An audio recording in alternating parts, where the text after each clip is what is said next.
morning is Mike Higbee.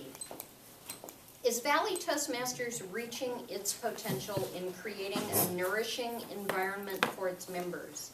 In his speech titled, "Let's Evaluate Our Club," from the successful Club Series speech, Creating the Best Club Climate, Mike hopes to reaffirm our commitment to helping one another grow. Please join me in welcoming Mike Higbee.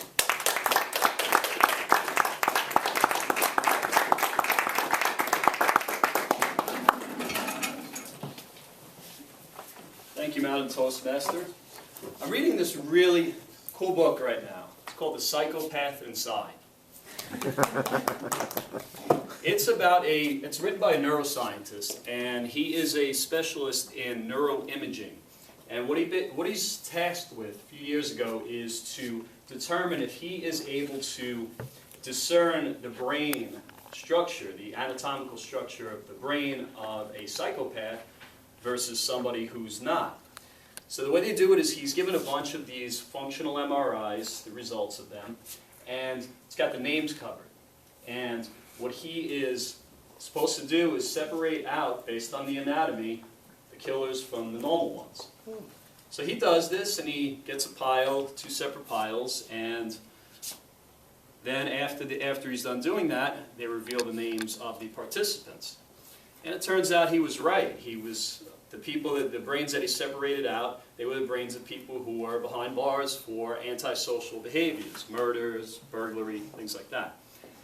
But one thing really surprised them, one name really surprised him. One of these brain scans was his. So he delves into it, goes into his family history, and finds out that he does have a family history of antisocial behavior. And the whole book is basically about nature versus nurture, because he has this brain structure, but he's got a wife, he's got 3 kids, he's very well adjusted, he's sort of a self-admitted narcissist, but otherwise well adjusted.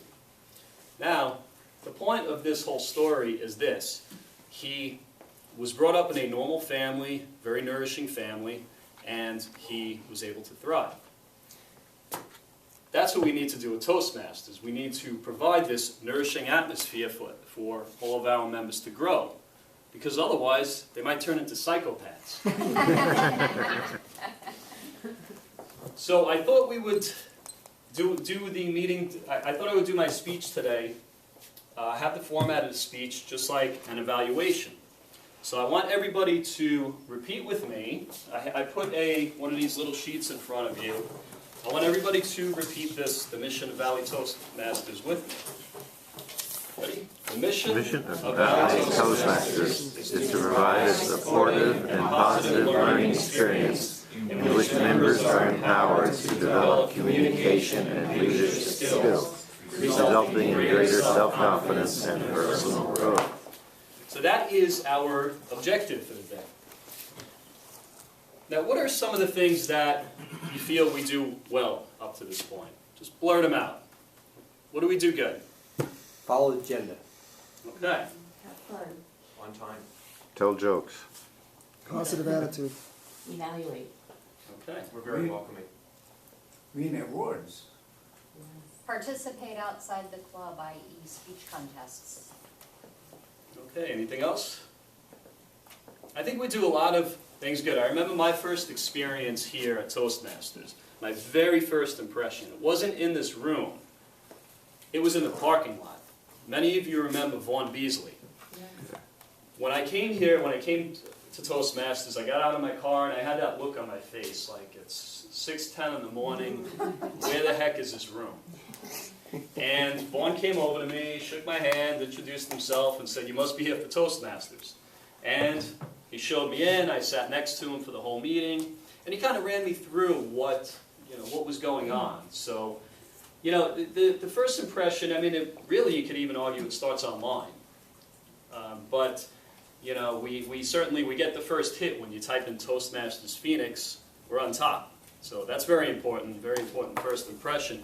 But really it starts in the parking lot. So I definitely think that that's one of the things that we do very well here, is that we encourage everybody. We introduce all the guests at the beginning of the meeting. That is super important. That really could be the difference between somebody coming back and somebody not coming back. As my first meeting went on, I was introduced as a guest, and I had the chance to speak and to say how I heard about Toastmasters, and then at the end of the meeting, I was given the chance to evaluate the meeting. So I thought that was something that we are really strong at. Now, things to improve on, this is really what I wanted to focus on. So, you see my little chart here. I did not draw that. I do not have that good of handwriting, so I put my wife to work. If I did it, you probably wouldn't be able to read it. I'm a lefty and I'm in the medical field. 2 strikes against me. So I came up with the 3 E's. There's actually 4 E's. I'll go on about that. But the first thing that I certainly think that all of us can do better, every member, is to encourage. When somebody gives their icebreaker speech, I remember when I gave mine, I came back to the seat and I was very despondent. I came back and I was like, my God, I forgot everything. And everybody had to notice that I was nervous and this is terrible. Those few seconds when a new member gets back to the seat after giving their icebreaker are very vital seconds. If you just simply give them a pat on the back and great job, those words are very encouraging because they feel like they didn't do a good job. So I think that all of us can be more encouraging.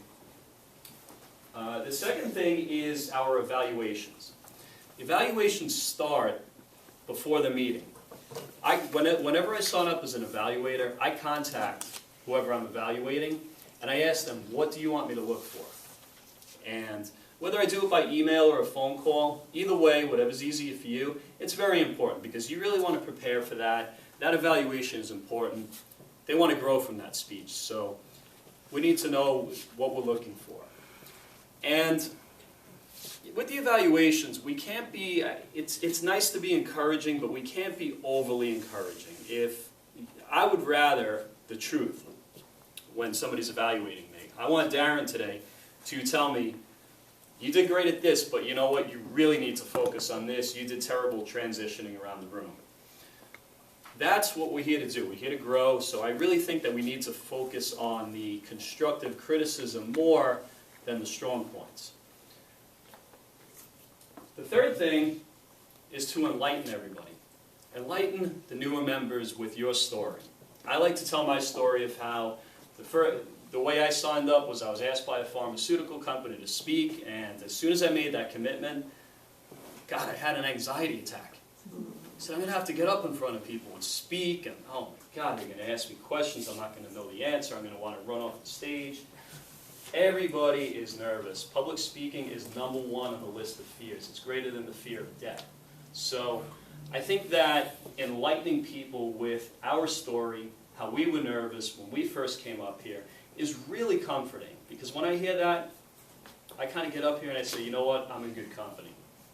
So I really think that enlightening people with our stories are very important. The 4th E that I did not put up there is to sort of embody the change that you want to see. That's, somebody said that, I forget who it was, had said, be the change that you want to see. I sign up for Toastmaster relatively often because we've been having trouble filling the role, #1.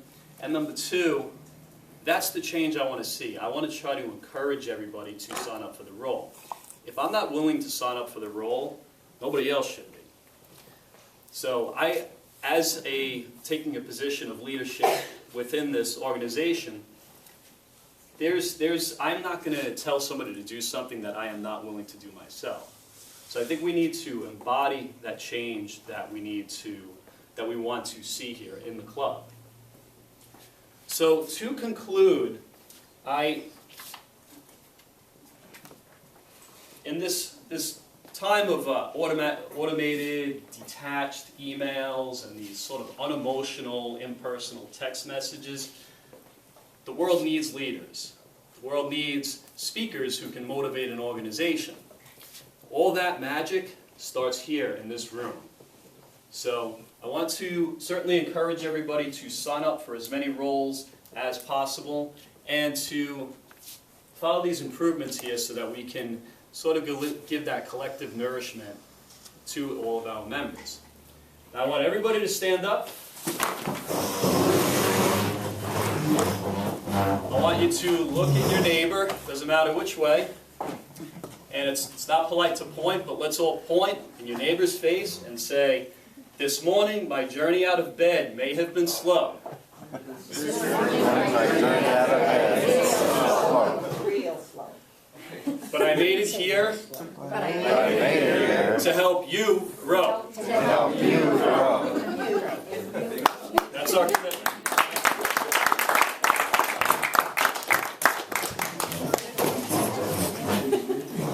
Thank you, Mike. Mr. Timer, would you please reset the light